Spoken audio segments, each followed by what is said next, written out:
toutes et à tous. Bonjour Thomas. Bonjour Carla. Comment vas-tu? Ça va bien et toi? Très bien, merci. Nous sommes dans un cadre magnifique, Oui. près de la Dordogne, Mhm. chez toi. Merci de me recevoir ici. Merci d'être venu.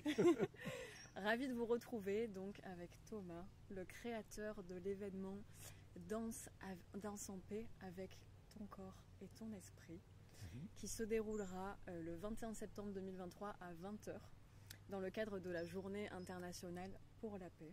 Tout à fait, en direct sur cette chaîne YouTube. En direct sur YouTube, bien évidemment. Thomas, qu'est-ce qui t'a poussé à créer cet événement? Alors c'est déjà la deuxième édition, donc ça remonte à l'année dernière. En fait, moi j'écoutais régulièrement des vidéos, je lisais des livres sur le développement de conscience, sur un tas de sujets lumineux qui m'intéressaient.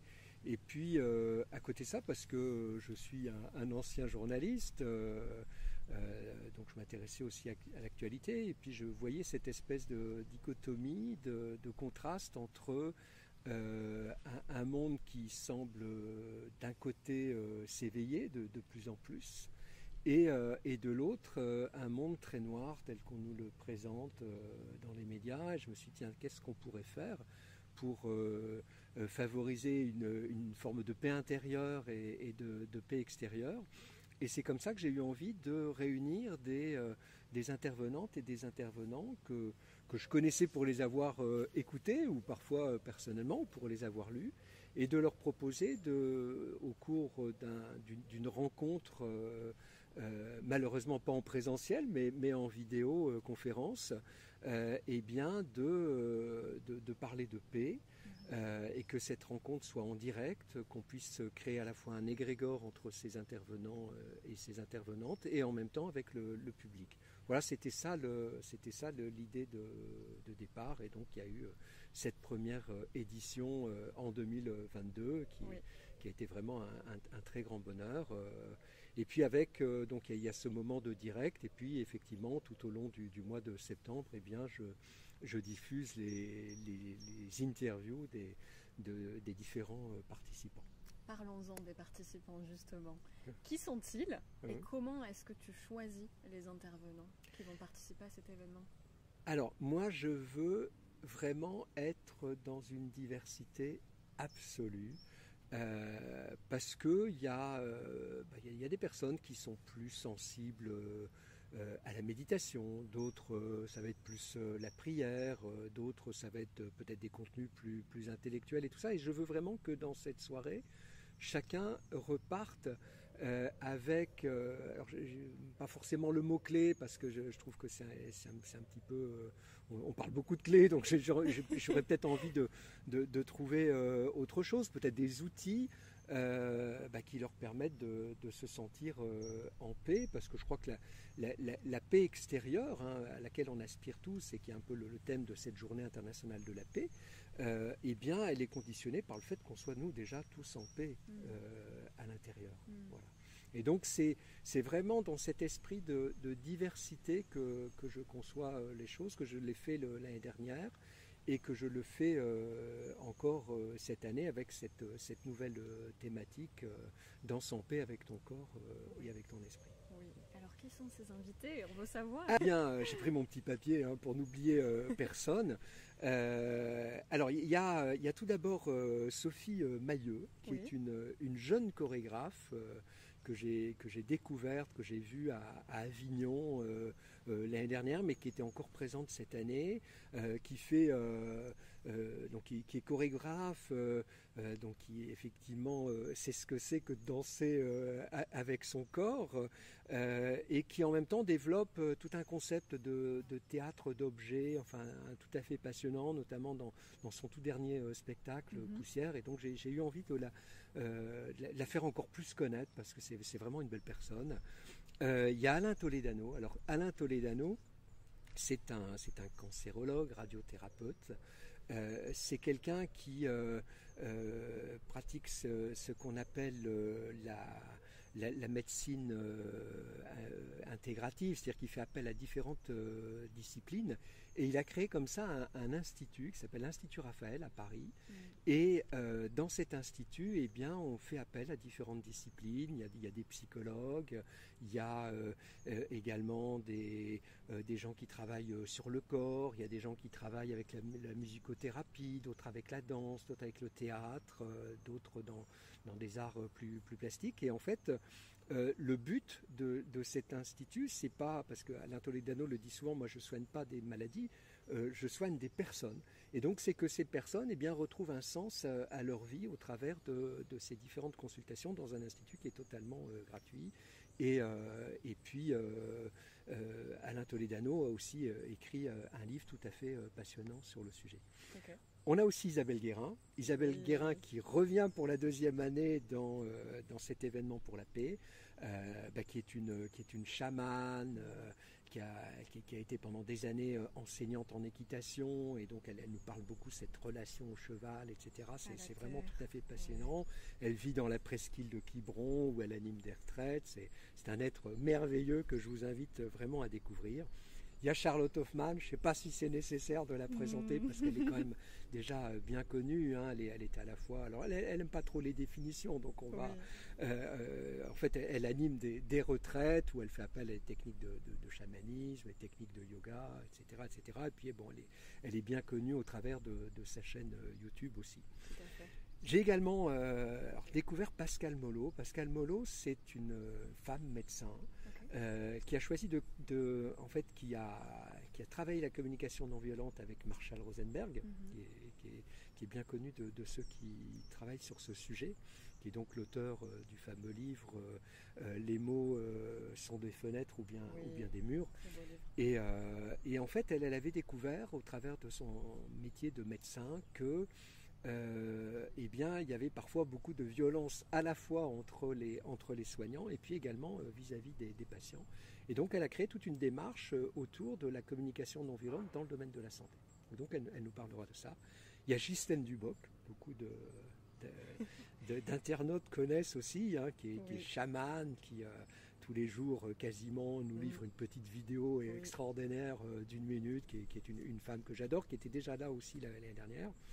Il y a Amédée. Amédée, c'est un enseignant spirituel qui vit à la Réunion et qui d'ailleurs nous proposera lors de son interview une méditation pour la paix que moi j'ai du coup vécu en direct avec lui et qui est vraiment qui est extraordinaire. Magnifique. Il y a Stéphania Villela, qui est une femme qui travaille beaucoup sur le corps, beaucoup sur les traumas que le corps a subis, qui est en même temps qui fait des lectures d'archives akashiques. Thierry Jensen, que beaucoup connaissent aussi et qui a sorti dernièrement un livre sur comment est-ce qu'on peut créer des rituels contemporains, et donc il s'exprimera sur le sujet. Jordan Seri, qui est un musicien que j'ai découvert en parcourant le web, qui est vraiment une belle âme, parce qu'en fait il fait de la musique de l'âme en quelque sorte, c'est-à-dire qu'il crée de la musique à la demande pour des gens en se connectant à leur âme. Il propose des musiques méditatives, il fait des créations en direct sur sa chaîne, et c'est lui qui a signé le générique qu'on a entendu tout à l'heure, le nouveau générique de cet événement cette année. Il y a Sandra Huygen, qui est une femme qui je crois, si je ne me trompe pas, un doctorat en sciences médicales, et qui a développé beaucoup de choses autour de la lumière, de l'esprit, qui est vraiment quelqu'un de très intéressant qui va nous parler de tout ça aussi. Cornelia Gauthier. Oh. Cornelia Gauthier, c'est une médecin suisse qui a découvert pour elle-même d'abord, et qui le fait aujourd'hui pour des patients, qu'on pouvait soigner en utilisant des techniques liées à la médecine quantique, et notamment en pratiquant ce qu'elle appelle la rétrocausalité. Oui. Et donc elle a écrit un livre qui est sorti dernièrement et qui s'appelle « Comment je me suis soigné par les synchronicités ». Donc c'est vraiment c'est très éclairant, c'est très, très intéressant, et je vous invite à la découvrir. Il y a Josine Zon, Josine Zon, c'est une femme qui pratique les danses pour la paix depuis quasiment 35 ans. Et elle vit dans le sud de la France, en Ardèche. Elle est d'origine néerlandaise et elle est musicienne, musicothérapeute. Elle pratique notamment la musique baroque. Et c'est vraiment une belle personne. Et moi, quand j'ai vu ce qu'elle faisait à la fois en France, parce qu'elle a formé aussi des guides de danse dans ce mouvement qui remonte aux années 70 en fait. Et moi, j'admire beaucoup son travail et la continuité de ce travail. Je ne sais pas si moi, je ferai encore ça dans 30 ans. Et puis, il y a quelqu'un que tu connais peut-être qui s'appelle André Roberti. Yes. Voilà. C'est un coach, c'est le créateur de l'école de coaching du cœur et de l'âme. Il vient de sortir un livre qui nous invite à chacun à découvrir le don que nous avons. Et André participe aussi pour la deuxième fois à cet événement. Voilà, je suis désolé, j'étais un petit peu long, mais je pense que c'était vraiment important de parler de chacun de ces invités. Que de magnifiques invités tu as réunis pour cette deuxième édition. Oui. Pourquoi avoir choisi cette voie de la paix ? Cette voie de la paix, c'est quelque chose qui me travaille déjà depuis de nombreuses années, parce que dans le cadre d'activités que j'ai pu faire, de formateur autour du journalisme, j'ai participé parfois, notamment en Côte d'Ivoire, dans des zones de guerre, à des formations de journalistes dans le cadre de préparation d'élections, des choses comme ça. J'ai aussi participé, et je participe encore à des formations pour créer plus de paix entre les journalistes et les forces de sécurité. Je l'ai fait en Tunisie, en Ouzbékistan, au Kazakhstan et dernièrement en République démocratique du Congo. Donc c'est un sujet qui m'habite déjà depuis un certain nombre d'années, qui vraiment me passionne. Et je pense que j'ai découvert au cours de ces dernières années peut-être que ça passait tout d'abord par un travail intérieur. Comment toi tu t'y connectes au quotidien ? Moi je médite. Oui. Je médite. Dans un cadre magnifique. Oui. Depuis effectivement depuis quelques mois. Avant c'était dans un autre cadre qui était magnifique mais plus restreint, on va dire. Et je m'y connecte comme ça. J'essaye aussi, comme chacun d'entre nous, d'ouvrir un peu plus son cœur, de dépasser les jugements. Les idées reçues. Je trouve que la période que nous avons vécue depuis 3-4 ans, permet aussi, si on prend un peu de hauteur, un peu de distance, de remettre en question des idées qu'on pouvait avoir, etc. Et moi, c'est comme ça que après, ça ne veut pas dire qu'il n'y a pas des fois où je suis... il y a des fois où je ne suis pas en paix, complètement, c'est sûr. Oui. Cette deuxième édition s'appelle « Danser en paix avec notre corps et avec notre esprit ».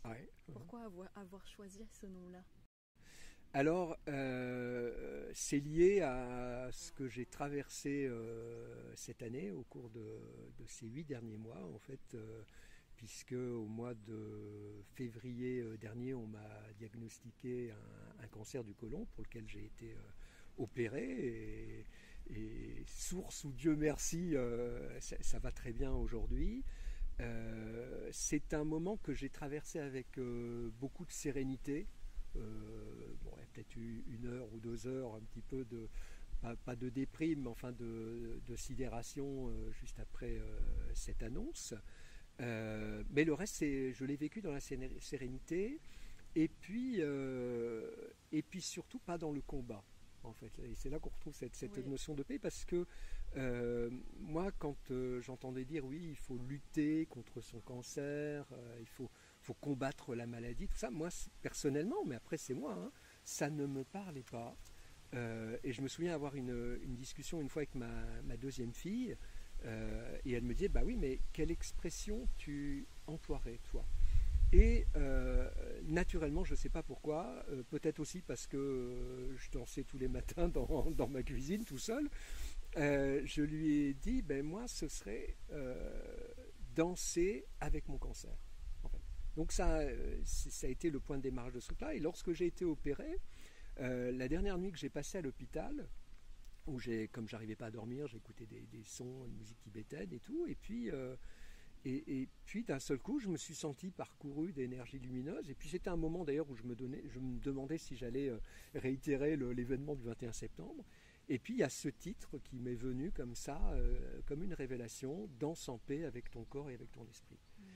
Esprit pouvant être pris au sens du mental, mais aussi de l'âme, même si ce sont deux choses complètement différentes, hein, bien sûr, mais j'ai pris ce terme un petit peu générique pour les deux. Ça peut paraître un peu contradictoire, un peu gênant pour certains, mais moi ça me paraissait juste de le prendre comme ça, et puis parce que moi j'avais eu cette intuition qu'il fallait l'appeler de cette façon-là.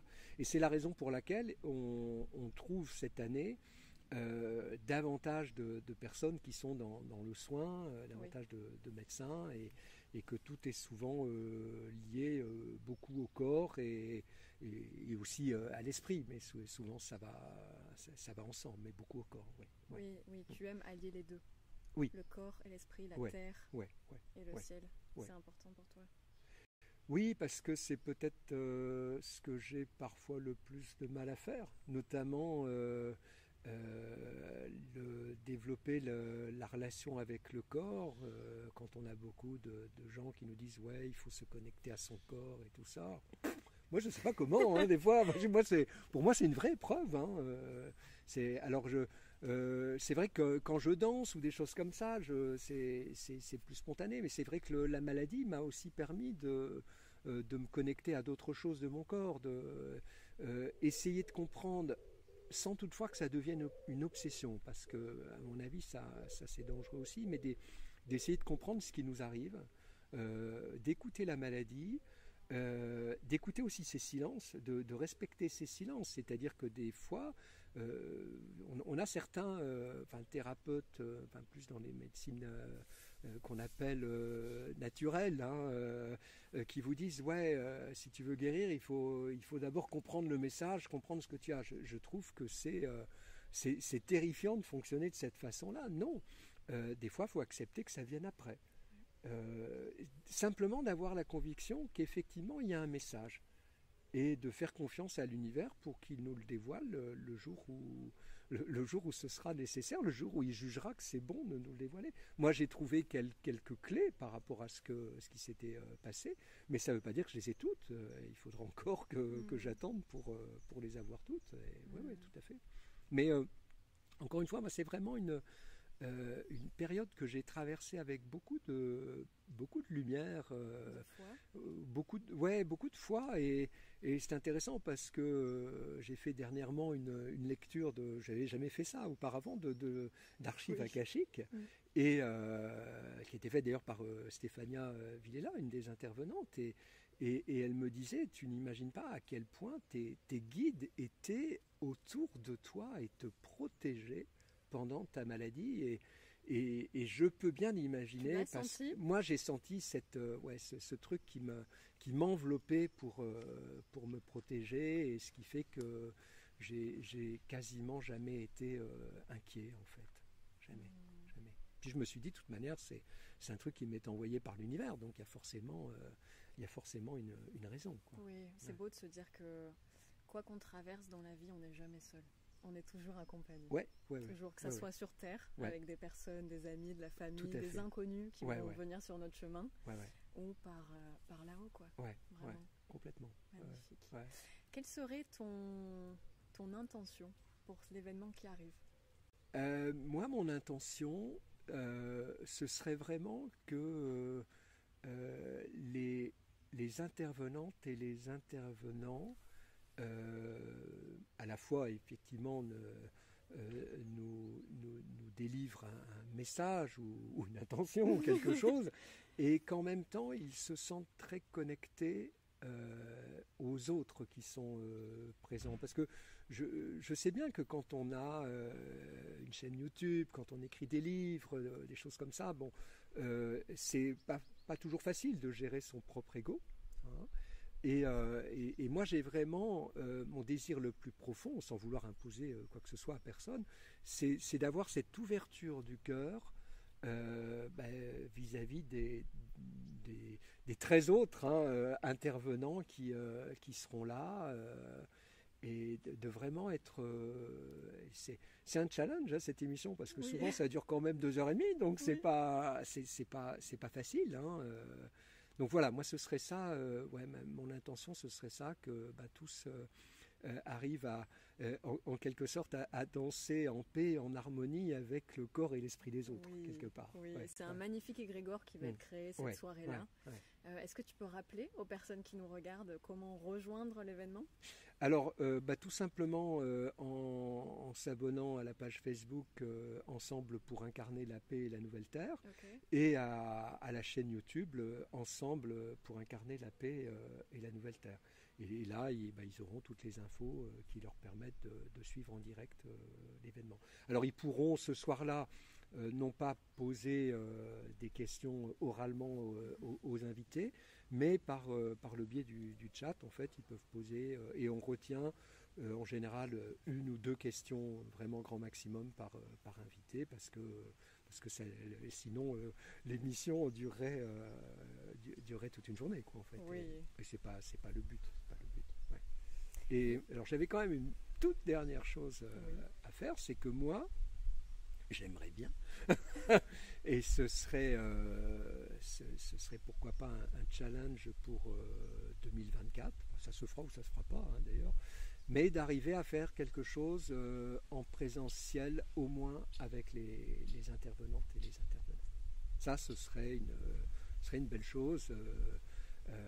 Je ne sais pas si j'y arriverai, je verrai bien, parce que bon, c'est un événement qui ne draine pas du tout d'argent, les intervenants sont bénévoles, moi je le suis aussi, enfin tout est axé sur le bénévolat, donc si on souhaitait faire quelque chose en présentiel, eh bien il faudrait effectivement trouver des financements, donc ça peut être plus compliqué.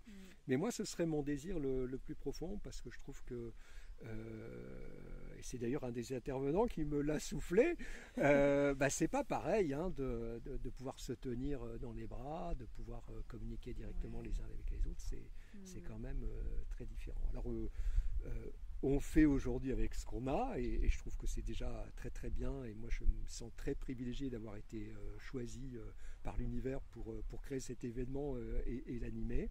Mais je pense que si on pouvait arriver dans les années qui viennent à quelque chose en présentiel, ce serait vraiment un beau message. Merci Thomas pour ce que tu crées, c'est vraiment magnifique. Merci Carla. Les amis, ça va être un magnifique événement d'égrégore, un égrégore de paix et d'amour.